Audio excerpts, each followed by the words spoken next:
Oh, good morning. Welcome to the Daily Inspiration Show for January 13th of 2021. Well, we are well in our way of 2021. It has started. Our free trial is over, so we can't take it back. And I have a little bit of a cold this morning, so I'm not feeling my best. So I want to do this because I need to uplift myself as much as I'm hoping I'm uplifting you. And when we don't feel well, I think that's God's way of saying we need to take a rest. We need to take care of ourselves. And I don't know about you, but I have been fighting off some depression and anxiety. I have to admit it. And with the things that's been happening in the world, it's been tough. And I think that's why God wanted me to continue to do this show and come back and do it. So, viewership or not, I'm just going to keep doing it and hope that I spread the word and that my little light will shine in the middle of the midst of everything that's going on. So, we'll go ahead and begin. And I'm going to begin with 1 Corinthians 15:51 through 52. But let me reveal to you a wonderful secret. We will not all die, but we will be transformed. It will happen in a moment, in the blink of an eye, when the last trumpet is blown. For when the trumpet sounds, those who have died will be raised to live forever, and we who are living will also be transformed. Wow, that's pretty powerful. We will be transformed. I think God is transforming us today. We're going through unprecedented times, and I know you've heard that phrase a lot. Forgive me, I'm going to take a sip of coffee. But we have to persevere in these times. We have to know that we're going to survive and come out of this better than ever. We are learning lessons that we will take with us to the grave, that we will be able to pass on to other people. We're going to have people born into this world that will never understand what we went through. And it's going to be our job to let them know what happened and how we survived and how it will help them. We are going to be an inspiration to other people because we survived this and because we came through it. And God help us. And God is there today for us. John 15:27. I'm leaving you with a gift, a peace of mind and heart. And the peace I give is a gift the world cannot give. So don't be troubled or afraid. Oh, that's so true. Let's not be troubled or afraid.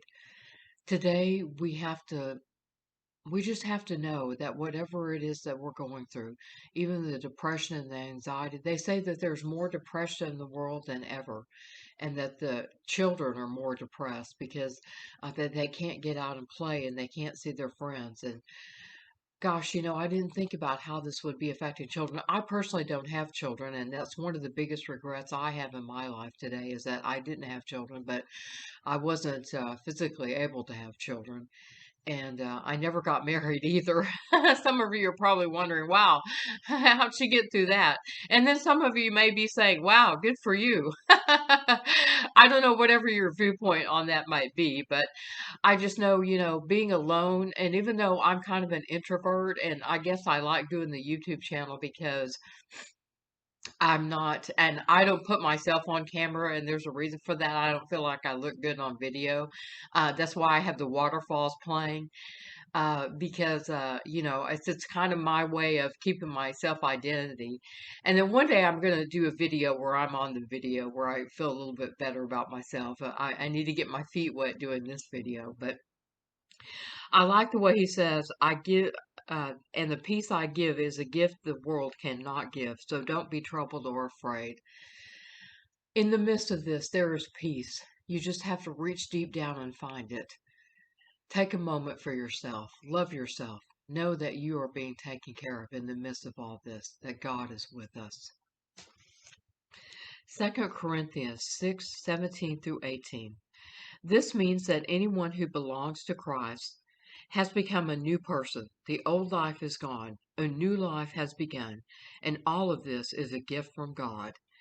Yes, I guess we'll call this the Gift from God show today because it is a gift. This doesn't feel like a gift to me. And even I am having trouble looking at this going, wow. what are we going through? Is this a gift? How am I going to come through this? I still haven't got my stimulus check, and I'm still hoping I'll get it. I may have to wait and file with taxes on it, which is kind of sad that, you're having to wait for your own stimulus check. But it is what it is, and we just have to go with it no matter what. We just have to realize that our gifts will come in time, that God's time is God's time, and God's time is not our time. Boy, that's a tough one, isn't it? We just have to know that everything happens at God's time, and what happens to us is for a reason. That God has lessons for us, and those lessons will bring blessings. We are going to be receiving blessings through this, no matter how deep it feels, no matter how deep it hurts. We're going to come out through this better than ever. I know that. And what do I say? I believe, and I believe in you. Philippians 4:18. At this moment, I have all I need and more. I'm generously supplied with the gifts you sent me. Yes, we are supplied with gifts today. Oh, let's think about that for a moment. If you could stop and think about what gifts do you have today? Let me stop and think about that for a moment. The gift I've been given is a job where I can work from home because the engine blew in my car, so I don't have a car. And so I needed a job where I could work from home. This new job I got after I got laid off from my other job when I got sick, I had to go into the office for about 2.5 weeks to do on-site training. So to get there, I had to ride the bus for an hour and then ride the train for another half hour, and then they would pick me up. They were kind enough to pick me up because the train station was like 2 minutes from the office. They said, "We'll pick you up if you can just get here." And I said, "Great." So I was riding the bus and the train for 4 hours a day to go and do that training because I was willing to do whatever it took to get that job because I knew it would be a good job. Now it's stressful, it's customer service, and people think, oh, it's just customer service. Well, when you're dealing with angry people or people are angry that they're not getting their shoes, however, that's not life or death, but for some people it is. I've talked about that before.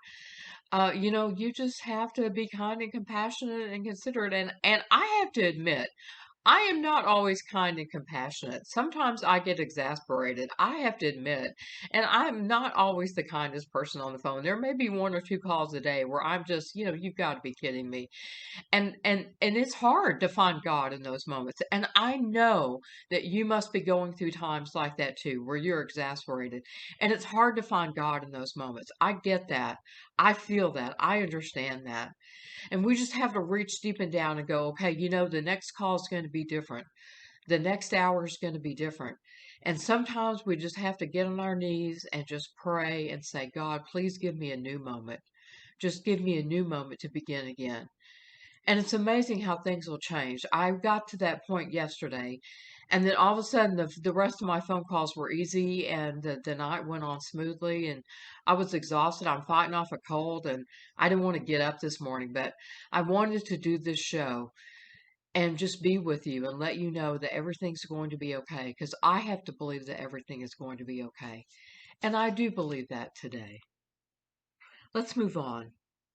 1 Timothy 1 through 2. I urge you, first of all, pray for all people. Ask God to help them. Intercede on their behalf and give thanks for them. Pray this way for kings and all who in authority, so that we can live peacefully and quiet lives marked by godliness and dignity. How about if I read that one again? That's a deep one.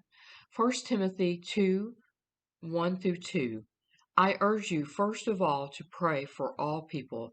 Ask God to help them. Intercede on their behalf and give thanks for them. Pray this way for kings and all who are in authority, so that we can live peacefully and quiet lives marked by dignity and godliness and dignity.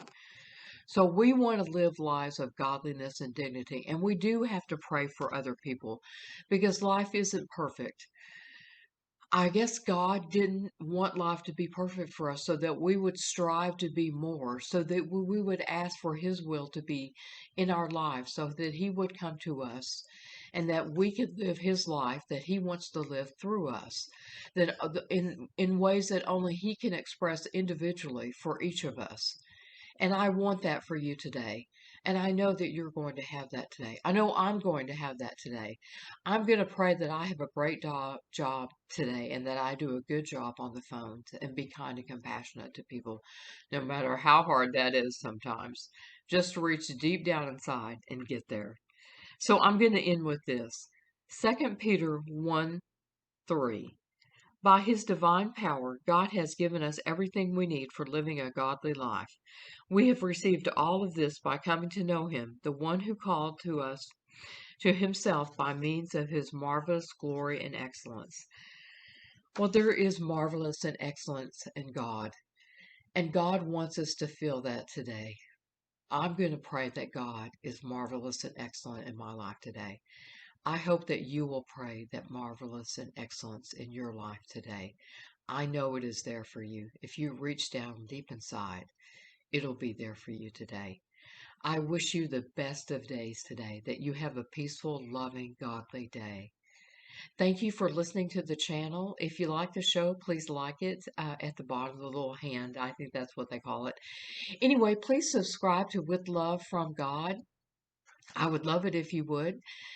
With blessings and much love, Janet. Amen today.